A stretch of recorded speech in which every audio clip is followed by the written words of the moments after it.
Hey, what's happening? It's Coach V, and yeah, I'm here with the a day in fasting in review. Today it's day 7 of 8. Yes, we've reached nearly reaching the summit, but 7 days are a huge accomplishment from my perspective. And I'm not trying to compare this to anybody else. If you guys are doing 24 hours, 72 hours, you guys are 21-day fast. Some of you guys can do 40-day fast. Well done, guys. Well done, guys. Just cap on the weight. I don't say that often. I've lost 5 kilos, that's for sure. So I'm kind of waiting to start consuming some solid energy again, but we'll get to that later. Today's workout. This morning woke up fine. Everything was cool. Basically, my body's adapted to this rhythm, which is awesome. And we're just withstanding. How do I say this? Not withstanding, but we just honoring this new rhythm. I can feel much better through my day, and there's a steady incline in my energy levels as I wake up, etc., and go through my day. But today's workout was challenging. I made a bit of a big mistake. I thought it was workout 5. I said I was going to do 5 workouts in the 8-day fast, and the 5th workout I decided to go for the volume monster option, which was 50, 40, 30, 20, 10 instead of 40, 30, 20, 10. And it turned out horrible. It was quite a challenging workout. It was dumbbell box step-ups, even though I scaled at 15 kg on either arm, into anchored feet sit-ups, and that was killing me. It was just absolutely destroying me, which I don't have a problem with trunk flexion or hip flexion. It's generally in my wheelhouse. But yeah, I didn't quit though. That was the one thing I'll tell you. I can't tell you, I just wrote this down. It was a bit of a big mistake with going for that amount of volume. It definitely wasn't a good idea at the time. Because I was putting unwanted stress on my heart. We're very grateful to God that He's put me on this path to CrossFit, because we generally do put a lot of stress on our hearts through our metabolic conditioning workouts. But you see, with others, the line between healing and harm is very thin, and I should have respected that line at that moment, but I didn't. And it was a dangerous mistake, but I'm really grateful to God for He was with me during that workout, and He didn't make me quit. I just slowed down tremendously. And I say that it was a dangerous line because I think it was the round of 30 and 30. Like, there was a point where I was just feeling super dizzy, and like my hearing actually got affected, where I couldn't hear anything. And if you're watching the video link, I kind of stopped and walked around a bit to shake it off, and there was a verse that I read, which I had on my whiteboard, which was Romans 8 verse 18. I consider that our present sufferings are not worth comparing with the glory that will be revealed in us. So I consider our present sufferings are not worth comparing with the glory that will be revealed in us. It really helped me through it and gave me courage just to go one rep at a time. As I always tell my clients and myself, how do you eat an elephant? One bite at a time. I mean, the time cap was 18 minutes, and I got past around the 40 into the 30s, but damn, it took me 33 minutes. It was challenging. And the sit-ups were freaking hectic. I don't know. I can't tell you it was just because of the extreme calorie deficit.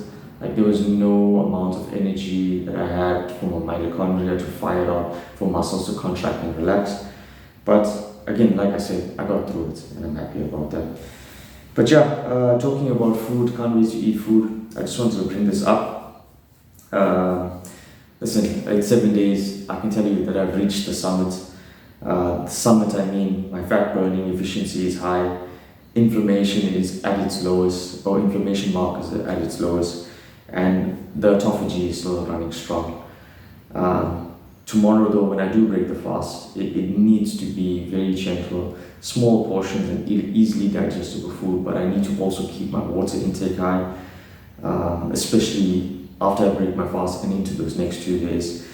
The reason this is done, and I hope you guys take note of this, is that you don't want to shock the body with heavy, dense calorie dense food.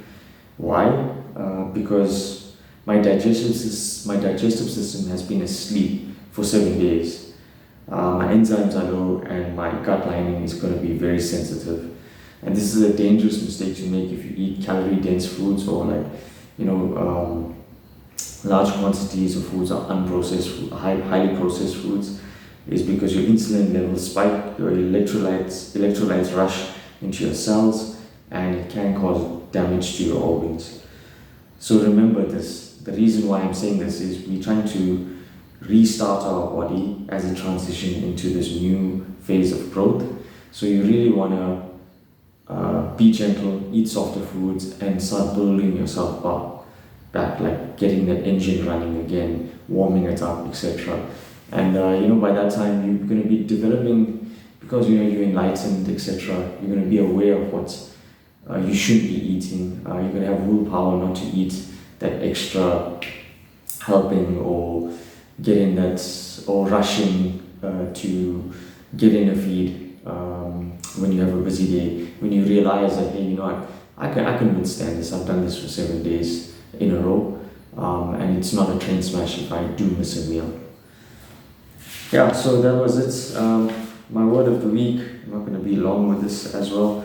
I read today, which is my spiritual bread, which strengthens my spiritual man, the Bible, as always, one of the greatest books ever.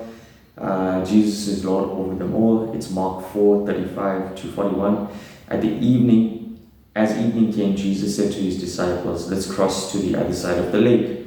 But soon a fierce storm came up. High waves were breaking into the boat, and it began filling with water. Jesus was sleeping at the back of the boat with his head on a cushion. The disciples woke him up, shouting, "Teacher, don't you care that we are going to drown?" When Jesus woke up, he rebuked the wind and said to the waves, "Silence, be still." Suddenly the wind stopped, and there was a great calm. Then he asked, "Why are you afraid? Do you still have no faith?" The disciples were absolutely terrified. "Who is this man?" they asked each other. "Even the wind and waves obey him." So the reason why this stuck out for me, I've seen this before, and I'm sure you guys have heard this verse before from Mark 4:35-41. But I was just taken back by the disciples. I mean, they witnessed Jesus. They've been with Jesus for a short time now, and they've seen him cast out the demons in Capernaum, heal Simon's mother-in-law, and heal a man of leprosy in Galilee. They've also seen him teaching in synagogues where people were amazed. But when they are facing trouble or facing a storm, they still panicked and were in fear, even though Jesus was right there, and that guy was just lying down sleeping. He never fazed him. The reason why I'm saying this is because there's moments where I panic and have fear when I'm going through storms or seasons of despair or in wilderness seasons. And I do ask God, do you not care about what's going on? But I've learned through this many seasons of walking with him and trusting in his unfailing love and being in the house of God the best I can, that these seasons are just meant for me to trust in him and to have faith and trust and believe in his resurrection power. And I'm just going to contrast this, not to show to the disciples, not to show that I'm superior, but to state the fact that my trust and belief and faith in Jesus, who I can't see compared to the disciples who witnessed Jesus teaching, casting out demons, and healing the sick, is becoming stronger in its foundations. And I'll close off with this.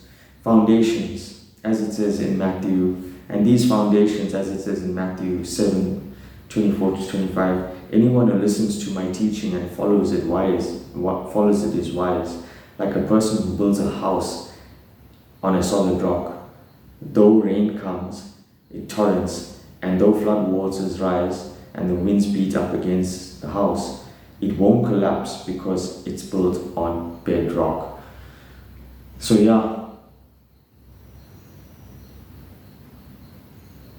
it takes a crazy amount of faith to be a believer. It takes a crazy amount of faith to walk in a 7-day fast.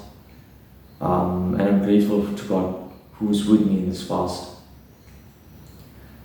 And I'm grateful for God for the things to come. Like, share, and subscribe. And yeah, have a good night. And I'll catch you guys tomorrow for the final day in review.